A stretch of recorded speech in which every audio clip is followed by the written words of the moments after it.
주기도문 강의를 함께 하고 있습니다. 이 질문으로 오늘 말씀을 시작하려고 하는데, 먼저요, 하나님의 말씀을 같이 읽도록 하죠. 오늘 우리가 찬양하면서도 선포했던 그 말씀인데, 마태복음 6장 9절부터 오늘 우리가 읽어야 되는 12절까지 읽도록 하겠습니다. 마태복음 6장 9절에서 12절입니다.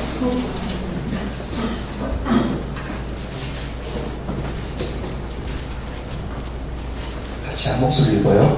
마태복음 6장 9절에서 12절. 오늘 말씀 한두 구절은 더 찾아볼 테니까 성경은 잘 갖고 계시면 좋겠습니다. 마태복음 6장 9절에서 12절. 시작.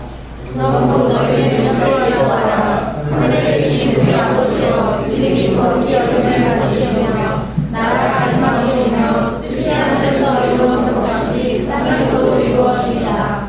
오늘날 우리에게 영원한 양식을 주시옵고, 우리가 우리에게 죄진 자를 사하신 것 같이 우리 죄를 사하여 주옵시고, 우리를 시험에 들게 하지 마시옵고, 다만 악에서 구하옵소서. 나라와 권세와 영광이 아버지께 영원히 있사옵나이다. 아멘. 12절까지 시작했는데, 질문으로 오늘 설교를 진행하려고 합니다. 먼저 구원받은 사람들도 죄를 질 수 있을까요? 어떻게 생각하세요? 솔직하게 레알로 얘기해 줍니다. 솔직하게. 구원받은 사람도 죄를 짓습니까? 안 짓습니까?에 yes or no. 짓습니다. 너무 높게 들지 말고요. 작게 들어도요. 네. 죄를 짓습니까? 다 이게 틀릴 수 있는 거예요. 반대 의견을 갖고 있는 사람들 떳떳하게 손 내려주시고요. 자, 구원받은 사람은 죄를 짓지 않습니다. 어떠세요? 정말 그렇게 생각하세요? 자, 좋습니다. 자, 그렇다면 예수님의 죄사함은 어디까지입니까? 예를 들어서 과거에 지은 죄입니까? 아니면 지금 짓는 죄입니까? 아니면 앞으로 지을 죄까지 사해 주신 겁니까? 예수님께서 십자가에 우리 죄를 용서해 주셨다고 하시는데, 전에 지은 죄입니까? 아니면 지금까지 지은 죄입니까? 앞으로 지을 죄입니까? 자, 1, 2, 3번. 예. 자, 이것도 손 들어보겠습니다. 높게 들지 않으셔도 돼요. 민망하잖아요. 틀리면. 자, 과거의 죄이다. 내리시고, 과거의 죄까지인 거예요. 자, 그 다음, 지금까지 지은 죄까지다. 계속 들지 말고, 좀 그냥, 신명을 걸어놔야 되죠. 자, 다 세 가지까지 다 포함해서 앞으로 지을 죄까지다. 네, 손 내려주시고. 조비야, 너 처음에 들었는데? 아, 따로따로요. 1, 2, 3번. 복수. 네, 이 질문들 하는데, 그렇다면 하나의 질문이 더 나오는데요. 지금 오늘 우리가 우리의 죄 지은 죄를 사해 준 것 같이 우리의 죄를 용서해 달라는 얘기는 믿는 자들한테 얘기하는 거죠. 제자들에게요. 그 얘기는 믿는 자들도 죄를 짓는다는 얘기입니다. 일단은. 자, 그러면 아까 여러분이 대부분이 손든 것처럼 앞으로 지을 죄까지 용서함을 예수님께서 해주셨다고 하는데, 왜 우리는 용서받았다면 왜 지금도 회개해야 하나요? 우리 왜 대표기도 하시는 분들도 보면 우리가 일주일, 6일 동안 지은 죄를 용서해 주십시오라는 얘기도 하고요. 어떤 기도 모임이든 흔하게 우리가 예배드릴 때 우리 같이 기도합시다, 회개합시다라는 얘기를 하거든요. 이건 왜 그러는 겁니까? 아주 명확하게 설명해 주실 수 있는 분. 왜 그렇죠? 그건 좀 모르겠습니까? 자, 제가 한번 설명을 해보도록 하죠. 제가 아래 내려와서 누군가 저를 도와줘야 되거든요. 형제 중에 한 명이 저랑 손을 잡아야 됩니다. 규철이랑 한번 손을 잡아보도록 하겠습니다. 나올 때 박수 한번 해주세요. 하나님의 손 잡는 방법은요, 우리가 손 잡을 때 어떻게 하죠? 복수할 때 이렇게 하잖아요. 그렇죠? 하나님의 손 잡는 방법은 어떤 겁니까? 규철의 손목을 잡는 거죠. 규철도 손 잡고, 이럴 때 우리가 예수님을 영접했다는 얘기를 하잖아요. 내 마음에 오셨습니다. 내가 예수님을 영접합니다는 얘기를 하죠. 근데 믿는 자가요, 죄를 짓는단 말이죠. 그래서 규철이가 가끔 하나님을 놓고 손을 놓습니다. 그렇지만 하나님은 손을 놓지 않으시는 거죠. 왜요? 규철이의 손목을 잡고 계시기 때문인 거죠. 우리가 이것도 이 손목을 잡았을 때도 관계이지만 손목을 놨다고 해서 하나님 우리를 포기하지 않으시는 거죠. 그러니까 이 관계가 성립되기 때문에 하나님께서 우리를 끝까지 끌고선 구원의 길로 인도하시기 때문에 우리가 이 땅에 있지만 구원받았다라고 얘기하는 겁니다. 맞습니까? 아멘? 네, 제가 이상한 얘기하고 있습니까? 그런데 이게 진정한 관계일까요, 여러분? 어떻게 생각하세요? 진정한 관계 아니잖아요.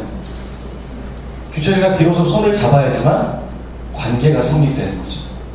이해되십니까? 네. 박수 해주시고요. 하나님께서 우리에게 손을 잡아주시는 거예요. 근데 우리가 가끔 손을 놓는 거죠. 그래서 우리는 손을 놓을 때 어떻게 합니까? 아, 하나님이 나를 포기하시겠지. 이 정도면. 내가 이렇게 쓰레기인데, 이렇게 나쁜 죄를 저질렀는데 하나님 나를 포기하시겠지라고 얘기하지만 하나님은 손을 놓지 않으십니다. 우리가 지난주에도 불렀던 찬양이지만 우리가 포기하지만 하나님은 포기하지 않으시는 거죠. 우리가 하나님을 버리지만 하나님은 예수 그리스도의 십자가로 한번 구원한 자들을 결코 포기하지 않으십니다. 아멘.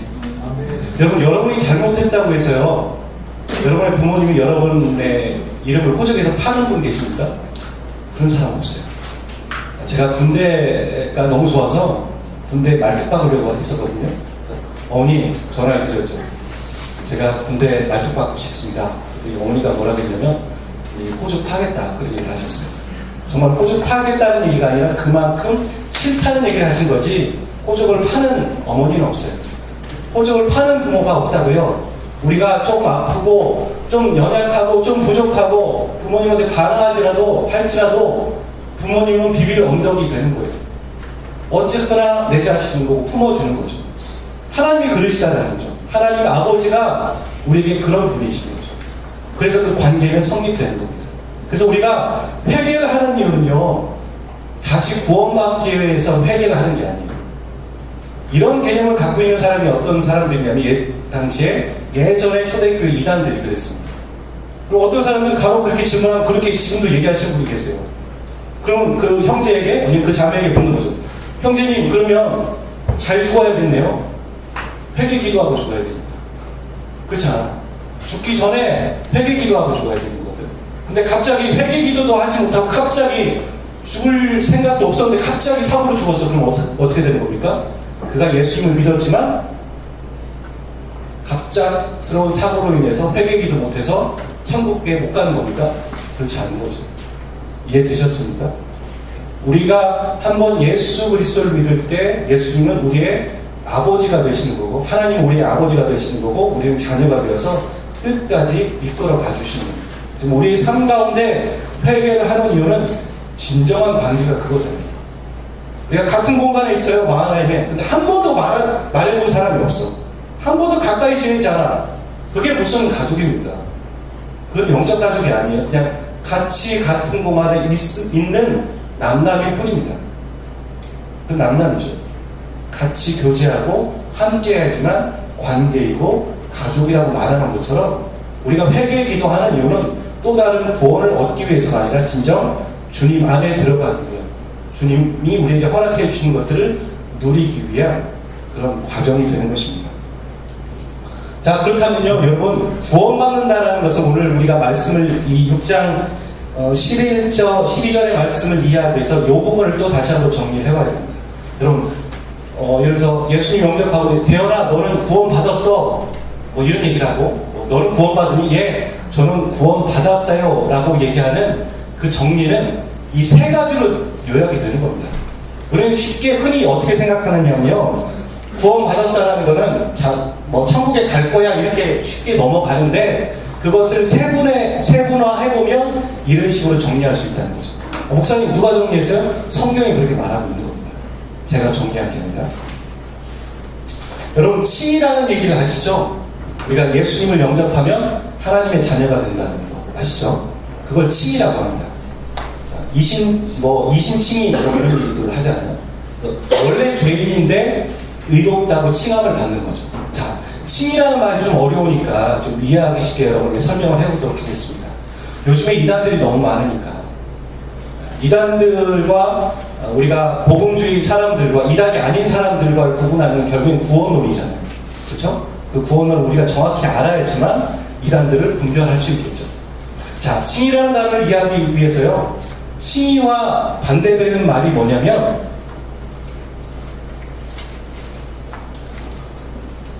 없네요. 정죄라는 말이 있습니다. 정죄. 여러분, 정죄라는 말이 뭐냐면요. 여러분, 박근혜 전 대통령이 법원에 가서 예를 들어서 형량을 선고를 받아서 뭐 징역 3년 이렇게 됐다고 해보세요. 여러분 질문해 보겠습니다. 박근혜 대통령이 죄가 없는데 법원에 가서 죄가 있다라고 선언하는 겁니까? 그래서 3년을 주입시켜 주는 건가요? 죄인이라고? 아니죠. 원래 죄인이었는데 그 죄가 있다는 것을 알려주는 거죠. 그게 정죄입니다. 정죄. 원래 죄가 있는데 이건 법적 용어예요. 법률적인 용어라는 말입니다. 정죄라는 단어는. 그러면 칭의라는 말도 똑같은 의미가 있어요. 원래 죄인인 사람에게 죄가 없다라고 얘기해 주는 거죠. 그게 바로 칭의입니다. 자, 그러면 죄가 있는 사람한테 죄가 없다라고 얘기해 주면 그 사람은 죄를 또 지을까요? 안 지을까요? 당연히 짓죠. 그게 우리의 상태예요, 지금요. 우리가 죄인인데 하나님이 예수 그리스도를 보내주셔서 너희들 죄 없어라고 해주는 거예요. 법적으로.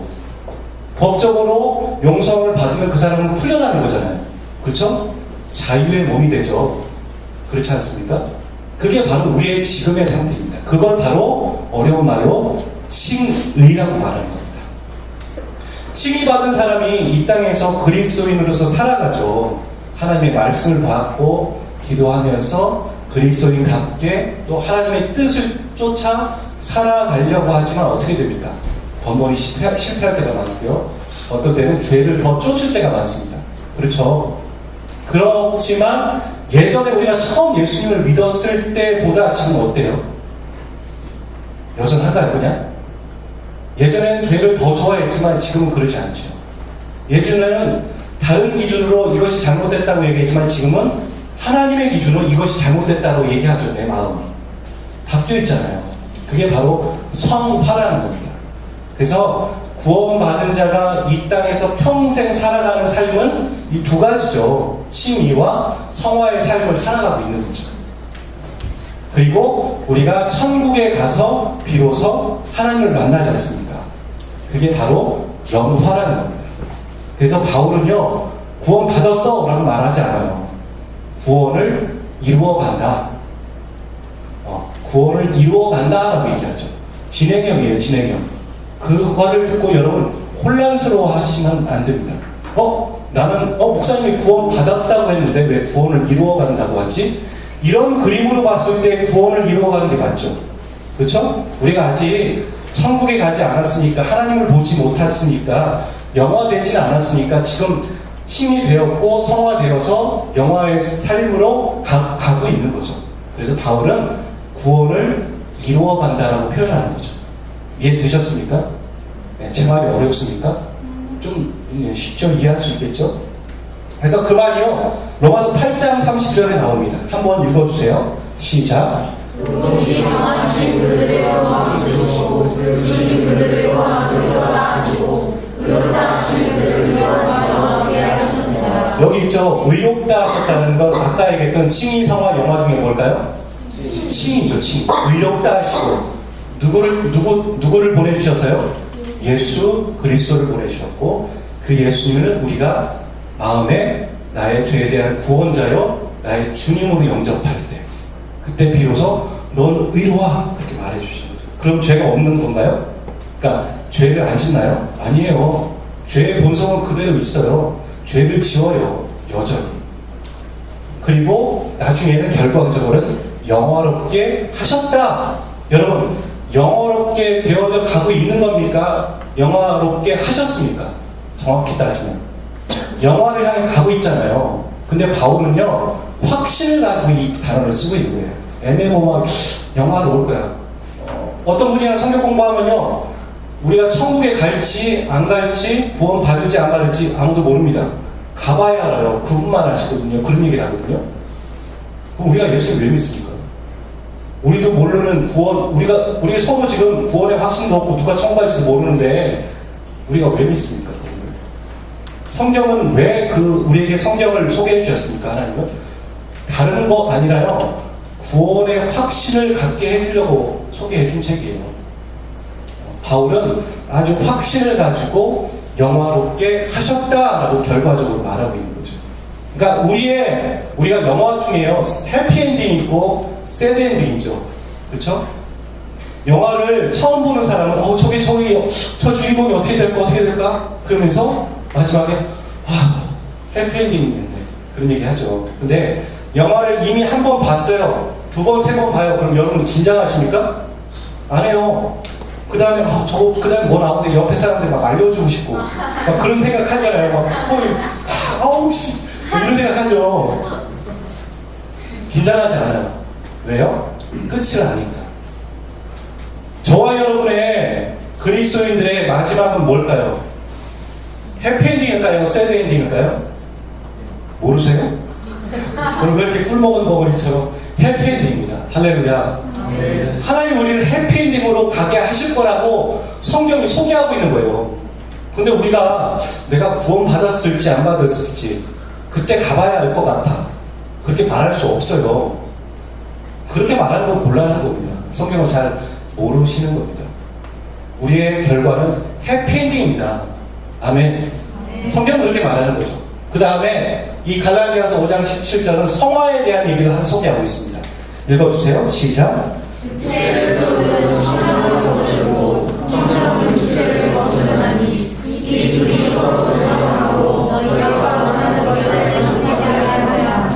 한 본문만 소개했지만요, 성경 솔직히 서신서의 대부분은 다 이 얘기입니다. 성화의 얘기. 그러니까 구원의 확신을 소개해 주지만 바울이 그 다음에 너희들이 위의 것을 사모해라, 신령한 젖을 사모해라, 의의 병기로 드려라, 너희 몸을 하나님이 거룩한 산제물로 드려라, 이 모든 얘기 다 포함하는 성화의 얘기입니다. 구원 받은 자가, 그러니까 칭의 받은 자가 성화의 삶을 어떻게 살아가야 될 건가를 구구절절 얘기하는 게 성경의 전체예요. 대부분 서신서에 대부분이라는 겁니다. 그러니까 그리스도인들에게 있어요, 너 예수 믿고 천국 가, 구원 받았지, 예수님 영접했잖아, 이렇게만 단순한 논리로 말하면 안 됩니다. 구원은 분명히 칭의와 함께 성화의 삶을 살아가야 되는 것입니다. 여기 똑같죠? 둘이 서로 대적하잖아요. 내 마음에 항상 그렇죠. 하나님의 뜻과 내 뜻. 주어가 나일 때도 있고 하나님일 때도 있죠. 항상 왔다 갔다 하면서 헷갈리고 갈등을 느끼는 그런 상황이 바로 우리의 모습이고, 성경은 그것이 당연하다고 말합니다. 그럼 항상 이렇게 50대 50이냐? 처음엔 그럴 수 있어요. 처음에는 오히려 악한 것과 내 것에 대해서 80% 90%일 수 있어요. 처음 예수님 믿은 사람은.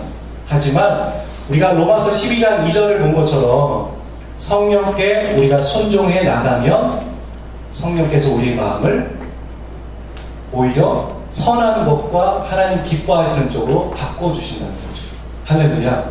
그게 바로 성화입니다. 그러니까 구원도 우리의 의가 아닌 하나님의 은혜로 입은 것처럼 성화도 우리의 노력은 분명히 필요하지만 성령 하나님의 일하심이 반드시 필요한 작업이요, 과정이라는 것이죠.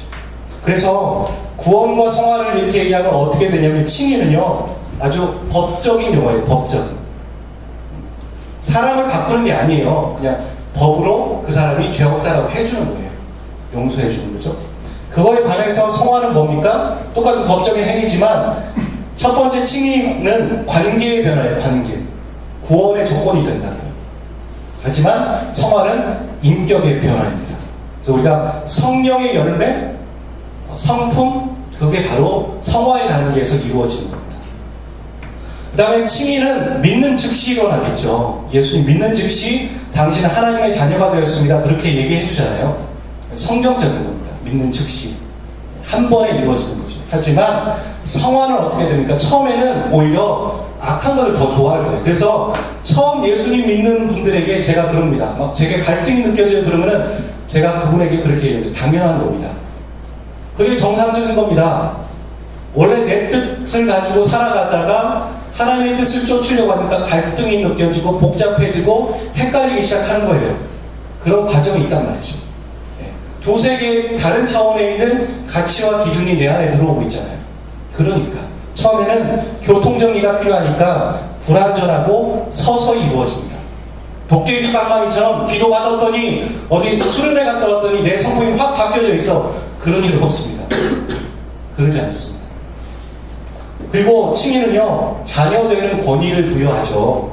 요한복음 1장 12절 외우신 분 한번 같이 따라해 보시겠어요? 영접하는 자, 시작. 영접하는 자, 곧 그 이름을 믿는 자들에게는 하나님의 자녀가 되는 권세를 주셨으니. 요한복음 1장 12절 말씀. 네, 이렇게 외우는 겁니다. 요한복음 1장 12절은 영접하면 하나님의 자녀가 된다고 얘기했어요. 영접했지만 너희에게 성화가 필요하고 그래야지만 구원받아 이렇게 말하지 않아요. 그래, 그 대표적인 예가 뭡니까? 예수님이 십자가에 달려 돌아가실 때 안쪽에 강도가 있었는데 한 명의 강도는 예수님을 믿었어요. 그에게 성화가 일어났을까요? 성화가 일어날 기회가 없잖아요. 그는 칭의로서 구원받은 거예요. 그래서 칭의는 구원의 조건이 되는 겁니다. 그래서 칭의 받았으면 하나님의 자녀가 됐고 천국에 갈 수 있다고 선포해 주는 게 맞는 거죠. 그지만 자녀되는 권위지만 성화는 말이죠. 천국의 사람으로서 마땅한 자질이 되겠죠. 그래서 하나님이 우리를 바꿔가시는 거죠. 이거는 어떻게 표현할 수 있냐면요. 거지가요 하루아침에 왕이 되는 거예요. 갑자기 지금 우리가 예배드리고 있는데 여기 문다빈 형제가 있습니까? 네, 있습니다. 문다빈 형제가 어느 공화국의 왕자로 판명이 됐습니다. 그리고서 레드카펫을 깔아주고서 경호원이 와서 다빈이를 데리고 가는 거죠. 갑자기 평민이 왕자가 되버린 겁니다. 그게 바로 관계고 관계의 변화고 그게 칭의입니다. 여러분, 다빈은 원래부터 왕자였나요? 왕자의 삶을 살지 않았어요. 2주 전에는 군인이었어요. 그랬다가 지금 왔단 말입니다. 근데 갑자기 왕이 된 거예요. 그렇죠? 그러니까 왕으로서의 품격과 왕으로서의 신부로서의 삶과 그런 것들을 그 공화국에서는 요구할 테고 훈련할 테고 배워가겠죠. 그게 바로 성화라는 것입니다. 그게 바로 그래서 자녀로서의 삶인 거죠. 오늘 우리가 이 땅에서 배워가는 건 뭐예요? 구원받는 거 배워가는 게 아니에요. 구원받은 하나님의 자녀들이 하나님의 자녀답게 살아가는 거. 그래서 그리스도인답게라는 얘기를 하죠. 예수님을 닮는다라는 표현을 하고, 그래서 예수님을 닮기 위해서 하나님께서 우리에게 허락해 주신 하나님의 말씀을 읽고 그 기준에 따라 기도하며 살아가는 거죠. 아멘. 그게 바로 칭의 받은 자들이 성화의 삶을 살아가며 또 천국에서 영화될 걸 기대하는 겁니다.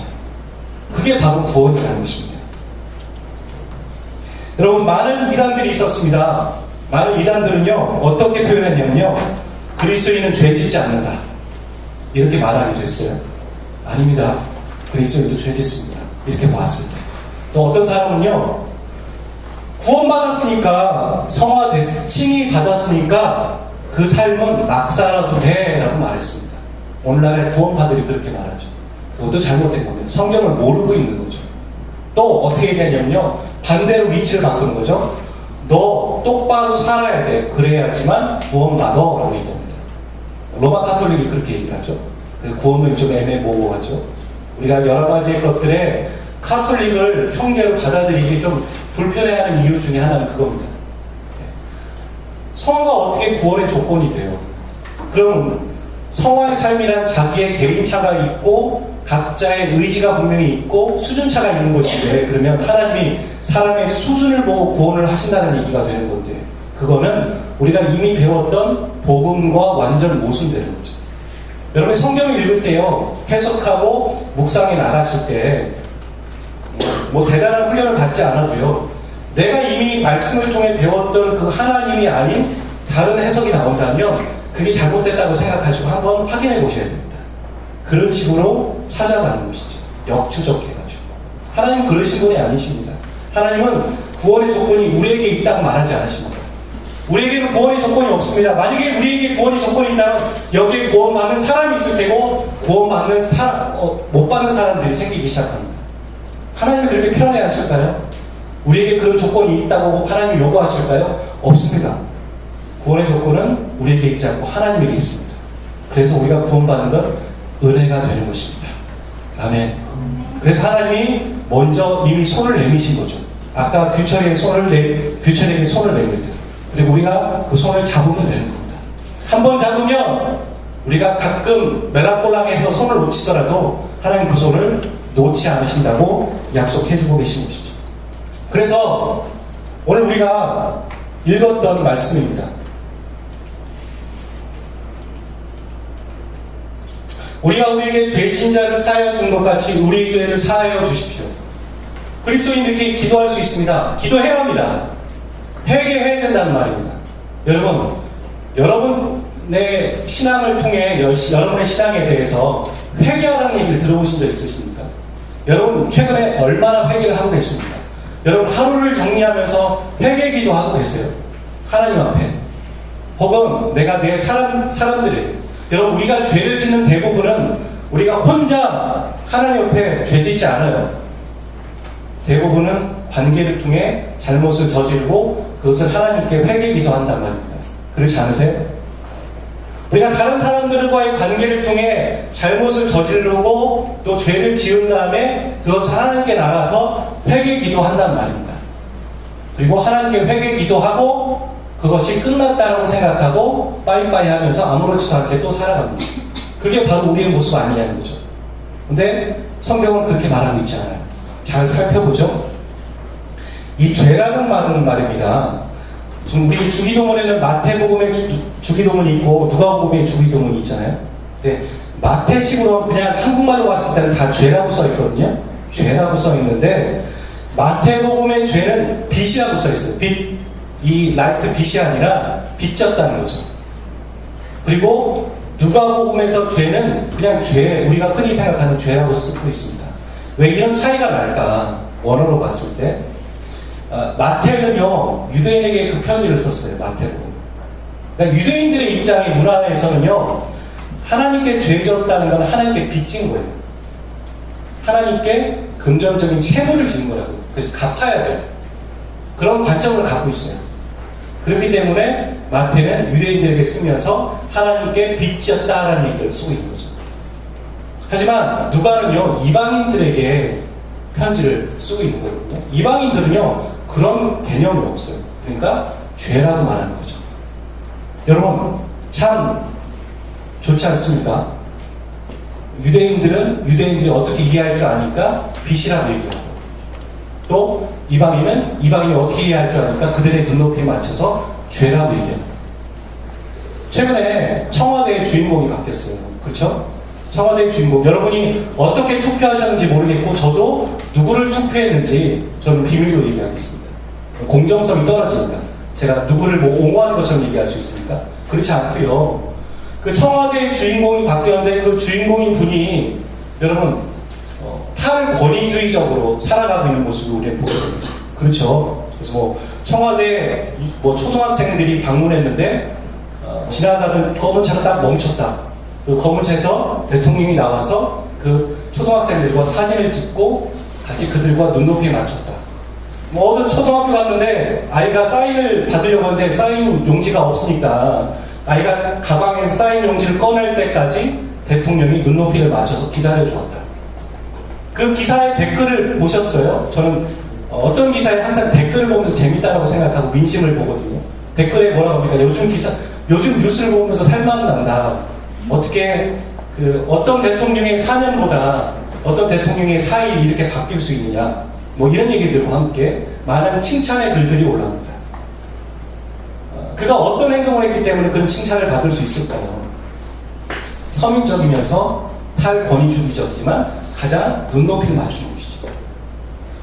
오늘 우리가 하나님의 말씀을 전하고 또한 우리가 누구와 누구에게 복음을 전하고 혹은 우리가 목장 안에서도 그 말씀을 가지고 누구와 대화할 때 혹은 말씀을 떠나서 사람과 사람의 대화를 할 때 우리는 우리 입장에서 사람들을 얘기하고 우리 입장에서 편견을 가지고 사람들을 대한다는 말입니다.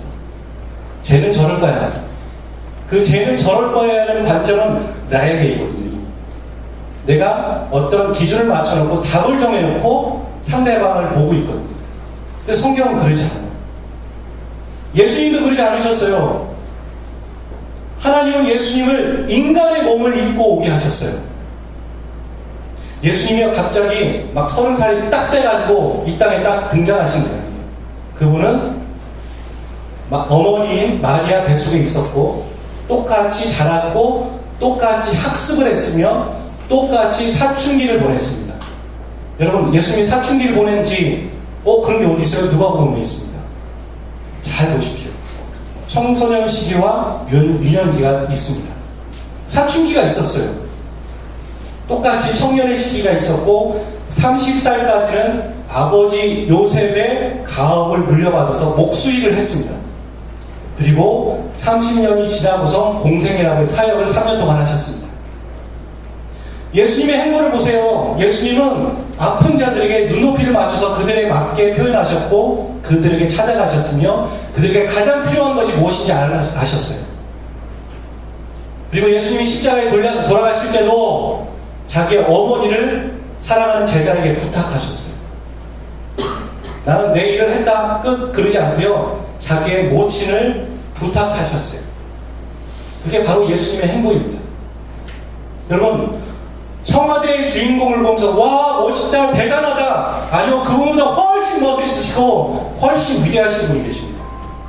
그분이 바로 예수 그리스도이십니다. 그분이 바로 창조주 하나님이십니다. 그리고 그분이 쓰신 성경이 바로 그렇게 말합니다. 여러분은 어떻게 사시겠습니까? 여러분이 누구와 대화할 때 여러분이 누구와 어떤 사역들을 해 나갈 때 누구를 섬기며 나갈 때 여러분 어떤 것들을 발표해 나갈 때 여러분 누구의 눈으로 그 상대방을 보고 계십니까? 우리 자신을 한번 잘 보세요. 우리가 어떤 관점으로 사람들을 보고 있는지 편견인지 아니면 눈높이를 맞춰서 그들의 눈높이에 맞게 대화하고 있는지 성경은 그렇게 눈높이에 맞춰서 대화하더라는 겁니다. 근데요 여러분 이 말씀만 봤을 때는요 이 말씀 한번 읽어보시겠어요? 오늘 본문이요 시작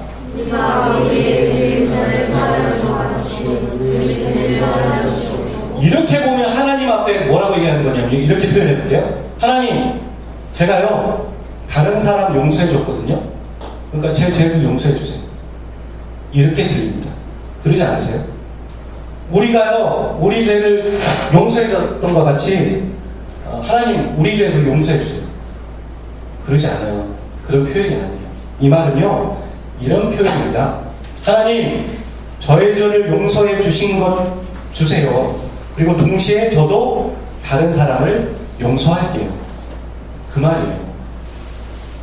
다른 표현으로는요 하나님 저의 죄를 용서해 주셨듯 저도 다른 사람의 죄를 용서해 볼게요. 그런 말입니다. 이 말이 그 말인 거거든요. 여러분 주기도문은 우리에게 하나님께서 가르쳐 주신 기도예요. 하나씩 구구절절 한번 생각해 보시면서 여러분이 어떤 기도를 할 때 이 기도를 따라서 여러분에게 가장 필요한 기도가 여기 있구나 걸 발견하시게 될 거예요. 우리의 삶은 완벽하지 않아요. 우리는 죄를 짓고요. 우리는 교만하고요. 우리는 눈높이를 우리의 주관에 맞춰서 다른 사람을 평가하거든요. 그래서 우리는 매일매일 하나님 앞에 회개해야 되는 거예요. 우리는 손을 놓고 있거든요. 그리고 손을 잡아야 돼요. 그런데 아까 말씀드린 것처럼 우리는 다른 사람들과의 관계를 통해 죄를 짓잖아요. 근데 그리스도인들이 가장 욕먹는 게 그거예요. 다른 사람들과 관계를 통해 죄를 짓고 피해를 주어 놓고서 하나님 앞에서 회개 기도하면 그걸로 끝이라고 생각하거든요. 여러분 잘 아는 유명한 목사님 한 분 있습니다. 이름을 거론하지 않겠습니다. 그 목사님이 그 교회에서 문제를 일으키고 아주 잘못된 문제를 일으키고 나아가서 다른 교회를 개척한 거예요. 아, 얘기하지 마. 그런데 제가 왜 그러냐. 근데 그 교회 버젓이 있어서 뭐라고 합니까? 그가 나는 하나님께 회개 기도했고 용서받았다는 거죠. 그게 말이 되냐고요. 그러니까 사람들이 그거에 손가락질 하는 거죠. 성경은 뭐라고 해요? 사람에게 죄를 저질렀으면요, 성경의 입장에서는요, 하나님 앞에서 회개하고 또 그 사람에게 잘못한 것을 변상하라는 얘기예요. 그게 맞는 거예요. 그게 인간의 도리라고요. 그게 사람들의 도리 아니에요. 그게 성화의 모습이에요. 그게 당연한 거예요. 그 당연한 얘기를 지금 성경은 얘기하는 거죠. 우리가 하나님, 우리의 죄를 용서해 주신 것처럼 저도 다른 사람 용서해 볼게요. 하나님, 저의 죄를 용서해 주세요. 저도 동시에 다른 사람들 용서할게요. 그 말이에요. 그래서요, 죄 용서와 형제 사랑은요, 연결되는 거죠. 당연히요. 미량이라는 영화를 여러분 아십니까? 이 미량이라는 영화, 전도연, 화면 바꿔도 돼요. 준비하시고. 전도연 씨가 나오는데요. 전도연이 애기 엄마가 나옵니다. 전도연이 애기 엄마인데 남자 아이가 있었는데 어떤 사람이 이 아이를 죽이는 거예요. 살해. 유치원 원장. 고마워. 유치원 원장이 이 전도연의 아이를 죽입니다. 생각해보세요. 멘붕이잖아요. 근데요, 이 전도연 씨가 그리스도인이 되는 거예요. 그 계기. 그러면서 교회에서 전해주는 여러 가지 말씀을 통해 이 전도연 씨가 이 살인자를 용서해 보겠다는 생각을 갖습니다. 그리고 감옥에 찾아가는 거예요. 이 살인자에게. 아주 큰 결단이잖아요. 쉽지 않은 결단이죠. 하지만 성경이 그렇게 말하니까 내가 한번 용서해 보겠다. 그리고선 이 살인자와 면회하는 장면입니다. 여기서요, 이 영상 보시면서 뭐가 문제인지 한번 찾아보세요. 뭐가 문제일까? 이 면회를 하고선 전도에는 뒤집어지기 시작합니다. 그때부터 미치기 시작해요. 이 사람의 태도를 보면서 뒤는 끄고 앞에는 그대로 두시고 뒤만 끄고 한번 보여주시죠. 아니에요. 건강해야죠. 조금만 더 올려주세요. 이 다 없애주시고요. 아무리 큰 죄를 지은 죄인이라도 하나님은 건강을 주시잖아요.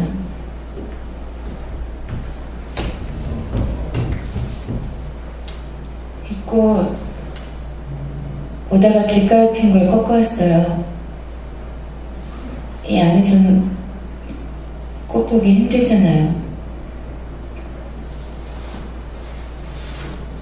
예쁘죠?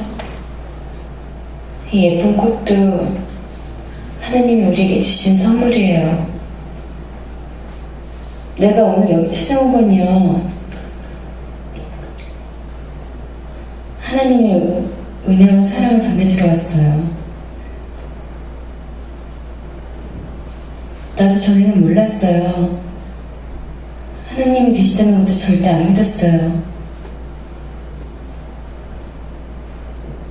내 눈에 안 보니까 안 믿었죠.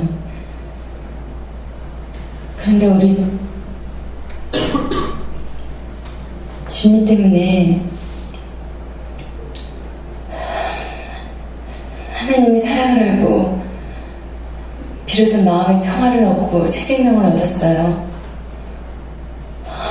그분의 사랑과 은혜를 느낄 수 있다는 게 얼마나 감사하고 행복한지 몰라요.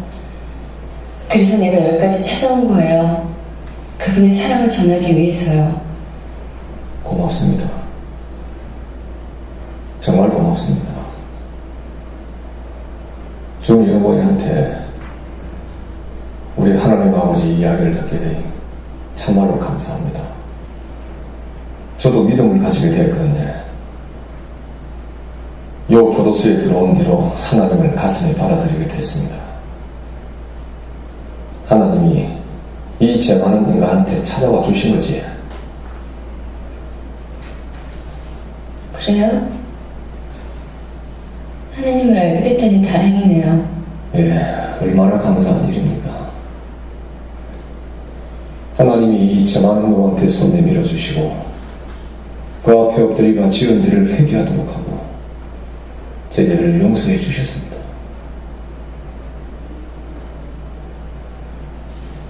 하나님이 죄를 용서해 주셨다고요?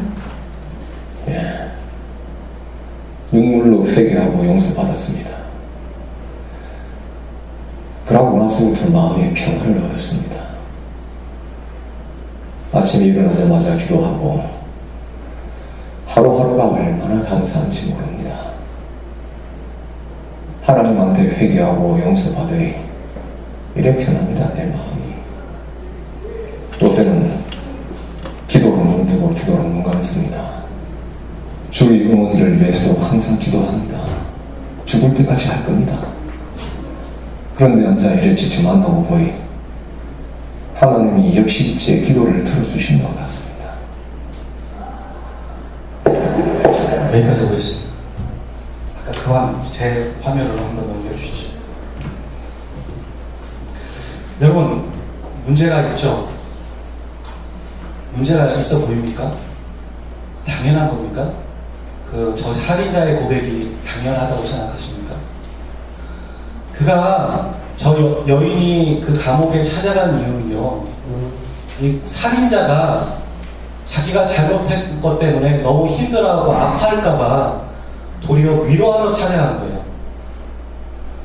내가 한 가정에 아이를 죽였구나, 한 여인에게 비수를 꼽았구나, 그러면서 아파할 걸 알고선 존노인을 찾아갔다고요. 근데 살인자는 오히려 난 하나님께 용서받았으니까 당신도 잘 살으라고 그렇게 말하는 거예요. 저 살인자, 사형수가 뭔가를 잘못 알고 있는 거죠. 저 영화는 그런 것들을 고발하는 겁니다. 그리스도인들의 그런 모습들. 그래요. 예수님을 처음 믿었으니까 그 은혜 때문에 자신이 용서받았다는 거에 감격해서 저렇게 말할 수 있다고 생각해봐요. 오늘 저와 여러분은 어떻습니까? 여러분 처음 믿는 거 아니잖아요. 우리가 신앙생활을 해가면서 여전히 저 살인자의 고백을 하고 있지 않아요? 하나님께 용서받았으니까 나는 떳떳해. 그래서 저 사람들과 나는 상관없어. 여러분, 성령 충만이란 뭔 거 같으세요? 내가 하나님을 마음을 알았다, 혹은 성령 충만하다는 게 뭔 거 같으세요? 방언 얘기하는 거? 기적을 나타내는 거? 충만 아니에요. 잘못 알고 계신 거예요. 성령 충만은 반드시 관계로 확인받을 겁니다. 내 안에 그리스도의 사랑이 있고 내 안에 정말 하나님이 살아계신 게 맞다면, 내가 하나님의 자녀라는 게 맞다면 나는 분명히 관계로 그게 확인될 겁니다. 그래서 사람들에게 예수님 믿었으면 교회 오라는 거예요. 객관화시켜야 돼요. 오늘 주기도문에서 우리가 놓치지 않아야 될 건요, 우리라는 단어가 계속 나오고 있다는 거예요. 발견하셨어요? 우리가 우리의 죄를 사하여 주시고 우리에게 일용할 양식을 주옵시고, 그냥 너희들한테 얘기하라는 얘기가 아니라요, 구원받은 자는요 이기적으로 살지 않아요. 신앙이라는 거, 믿음 좋다라는 건요, 내가 하나님과 개인적인 관계가 좋다라고 끝나는 게 신앙이 아니에요. 정말 잘못 알고 계신 거예요. 누가 그렇게 시작하고 그렇게 얘기했는지 모르겠지만 성경을 잘못 알고 있는 거예요.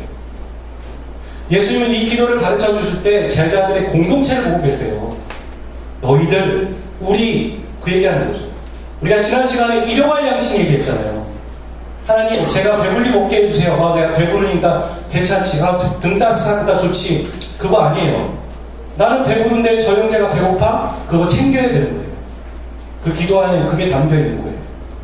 나는 배부른데 아직도 배고픈 형제가 있어 찾아가는 거예요. 그래서 그 기도를 해야 되는 거예요. 내가 죄 용서 받았는데, 회개했는데 그 약속 맞죠. 그런데 내가 이 죄를 하나님 앞에 아니라 다른 사람과의 관계에서 저질렀다면 그에게 찾아가서 변상하고 무릎 꿇고 잘못했다고 말해야 되는 거예요. 그게 진정한 회개라는 거죠. 여러분, 어떻게 회개 기도하세요? 회개 아니더라도요, 우리가 그리스도인으로서 이 공동체에 있을 때 우리는 어떤 입장과 어떤 마인드로 여기 앉아 있습니까? 나 혼자 예배 드리면 돼. 그래, 말씀 들었으면 됐고 눈도장 찍었으면 돼. 그게 예배지. 여러분, 사람들과의 관계가 두려워서 한 발짝을 내밀지 않지 않으세요? 우리 안에 진정으로 살아계신 성령께서 우리에게 요구하시는 음성이 뭘 것 같으세요? 야, 너 그거 봉사해라. 너 저거 해라. 아니에요. 그런 거 얘기하지 않으세요. 요한 1서 말씀이에요. 19절, 20절, 21절. 같이 읽어봐요. 시작. 우리가 사랑하면 그가 먼저 우리를 사랑하셨으라. 누구든지 하나님을 사랑하노라 하고 그 교제를 이어하면 이는 거짓말하는 자니 본능과 아버지를 사랑하지 않는 자는 오직 하나님과 하나님을 사랑할 수 없느니라.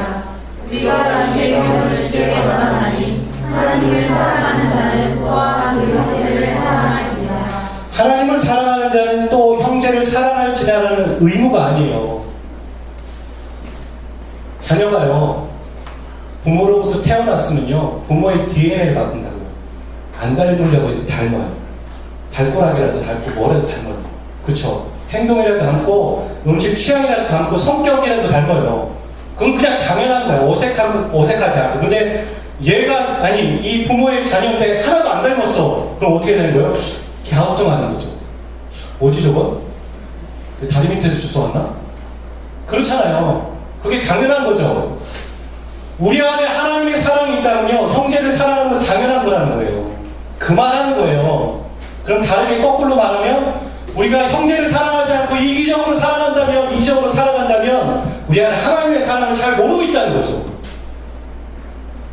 그래서 형제를 사랑하라는 거예요. 그래서 다시요, 아니요, 하나님의 사랑 배우라는 얘기예요. 너희 신앙이 잘못됐다는 거예요. 다시 하나님의 사랑으로 시작하라는 거예요. 저건 당연하다는 거예요. 바뀔 수 없는 진리예요. 여러분 어떠세요? 우리가 하나님을 열심히 섬긴다고 하면서 보이는 형제나 자매와 관계 맺지 않으려고 하고 미워하고 시기하고 질투하며 그러고 있습니까? 하나님 나에게 큰 죄를 용서해 주셨는데 나는 항상 용서받으면서 다른 사람은 미워하고 용서하지 않을 거야 하고 있습니까? 하나님 요구하시는 음성은 그거 아닌 거예요. 하나님 말씀 더 있습니다. 두 개가 남아있어요. 이거와 그 다음으로. 마태복음 5장 23, 24. 시작. 그러므로 예물을 제사장에 드리려다가 무서워 형제에게 원망을 말한 일이 있는 것이 생각나거든. 예물을 제사장에 두고 먼저 가서 형제와 화목하고 그 후에 와서 예물을 드리라. 저는요, 여러분의 목장 안에서 이 형식적인 만남이 이루어지지 않았으면 좋겠어요. 제가 가장 두려워하고 가장 이 마하나임 공동체를 보호하고자 하는 보호자의 마음은 뭐냐면요, 기존의 기성세대들이 하고 있는 똑같은 행동들을 답습하지 않았으면 좋겠는 거예요. 저는 그거와 싸울 겁니다. 그 기존 기성세대들이 고착화되고 화석화된 신앙의 모습들. 저는 목장에서 형식적인 나눔들이 오가지 않았으면 좋겠어요. 싸울 것 같으니까 말하지 못하고 불편하니까 말하지 못하고 피하는 게 아니라요, 차라리 싸우세요. 그리고 지혜롭게 싸워야겠죠. 대놓고 다이를 싸우지 말고 따로 불러서 너 때문에 이게 불편하다, 나 화해하고 싶어서 지금 이 얘기 하는 거다. 우리 이렇게 하면서 관계 가면은 다른 사람이 다 눈치 보지 않냐. 나 당신한테 불편한 마음이 있다. 근데 화해하고 싶다. 잘해보고 싶다. 그게 이거잖아요. 그런 게 얽히고 설키고 불편한 마음에서 우리가 예배드리면 그게 예배겠습니까? 그 사람의 마음은 전쟁터죠. 그게 예배처럼 드려지겠습니까? 성경은요, 하나님과 나와의 관계는 따로 나와 이웃의 관계와 따로 별개 있는 것이라고 말하지 않아요. 여러분 십자가 보세요. 십자가 그건 정확하게 연결되어 있어요. 크로스는 수직과 수평이 연결되어 있는 교차점이 십자가라고요. 별개로 분리된 거는 십자가가 아닙니다. 그건 교회의 모습, 그리스도인의 모습이 아니라죠. 그래서 22장 37절과 40절 예수님은 10계명 모든 율법을 정리해서 딱 두 가지로 정리하시는 거죠. 읽어봐요. 시작. 예수께서 이르시되 내 마음을 다하고 목숨을 다하고 뜻을 다하여 주 너의 하나님을 사랑하라 하시니 이것이 크고 첫째되는 명령이요 둘째로 그와 같으니 내 이웃을 내 자신과 같이 사랑하라 하시니 이 명령이 온 율법과 선지자의 강령이다. 우리가 하나님을 사랑한다면 이웃을 사랑하는 건 당연히 이루어지는 겁니다. 만약에 우리 안에 이웃을 사랑하는 것이 없다면 우리는 하나님을 사랑하지 못하고 있는 겁니다. 오해하지 마세요. 하나님이 우리를 사랑하지 않는 게 아니라 우리가 하나님을 사랑하는 것을 못하고 있을 것입니다. 하나님의 사랑을 충분히 이해하지 못하고 있는 겁니다. 저 살인자처럼 그 많은 교회 부흥을 이뤘고 총망받는 또 유명한 목회자였던 그 사람도 결국에 가장 중요한 걸 놓친 거죠. 이 두 가지의 개념, 성경의 전체되는 요약. 여러분 어떠십니까? 여러분을 통해 하나님의 사랑을 비추고 계십니다. 여러분, 우리는 태양이 아닙니다. 스스로 빛을 비추는 존재들이 아니에요. 주어가 우리가 아니라 우리는 스스로 빛을 비추지 못해요. 우리는 배운 것을 답습하고 또 해보는 거예요. 여러분, 늑대 소년은요 사회성이 없기 때문에 늑대처럼 살아가는 거죠. 인간이 그런 거예요. 우리가 부모의 사랑을 배웠기 때문에 다른 사람을 사랑해 볼 수 있는 것처럼 우리가 그리스도의 사랑을 알기 때문에 다른 사람을 사랑해 볼 수 있는 거예요. 우리는 달과 같은 존재라고요. 태양으로부터 빛을 갖고 그것을 지구에 비춰주는 역할. 그게 바로 우리의 역할입니다. 사랑하는 저와 여러분, 하나님의 말씀을 깊이 묵상하고 알아가십시오. 지적 동의와 전인격적인 동의는 다른 얘기입니다. 여러분, 매일매일 지적 동의를 하지 마세요. 말씀을 교과서처럼 보지 마세요. 분석은 좋지만 분석 넘어 있는 하나님의 마음을 느끼셔야 돼요. 거기서 하나님의 마음을 찾아내셔야 돼요. 하나님의 마음을 찾아낼 때까지 움직이지 마세요. 하나님의 마음이 여러분을 움직이십니다. 여러분이 그 마음을 알 때 여러분 모든 걸 이룰 수 있어요. 그러니까 그 마음까지 가기가 어려운 것뿐이에요. 일주일에 한 번이라도 그렇게 해보세요. 하나님의 마음은 다른 데 있지 않습니다. 형제를 사랑하는 겁니다. 여러분, 한 번도 하나님을 본 사람은 없습니다. 앞으로도 볼 사람이 없어요. 요한 1서의 얘기예요. 한 번도 하나님을 본 사람이 없어요. 앞으로도 볼 사람이 없다고 얘기합니다. 그런데 형제가 형제를 사랑하고 교회 안에 있는 지체들이 서로 사랑할 때 세상은 하나님을 본다고 얘기해요. 놀라운 일이에요. 그게 자연스러운 전도예요. 전도하라고 전도되는 거 아니에요. 우리가 서로를 사랑하면 사람들은 하나님을 보는 겁니다. 그 안에 하나님이 함께 하시는 거죠. 아, 이게 하나님의 나라구나. 아, 이게 하나님의 원하셨던 거구나. 저 형제를 통해, 저 자매를 통해 하나님을 보는 겁니다. 그럴 때 공동체는 성숙하고 같이 성장하는 거예요. 훌륭한 리더가 있기 때문에 성장하는 게 아니에요. 훌륭한 리더는 예수님 한 분은 충분해요. 예수님이 우리에게 요구하는 건 훌륭한 리더를 만들라는 얘기가 아니에요. 서로를 사랑하는 데요. 그게 성숙이에요. 그걸 통해 하나님 거기서 이루시는 게 있는 거예요. 우리가 이 말씀을 놓치지 맙시다. 우리가 첫 번째 계명은 잘 지키려고 애쓰지만 두 번째 계명을 놓치는 거죠. 그러면 첫 번째 계명도 놓치고 있는 거예요. 첫 번째와 두 번째는 연결되어 있거든요. 말씀대로 삽시다. 말씀이 그렇게 말하면 그대로 순종해 봅시다. 말씀이 그렇게 얘기하면 내 지적 동의가 안 돼도 복종도 해 봅시다. 그렇구나. 그럼 그렇게 해봐야지. 함께 찬양하고 기도하도록 하겠습니다.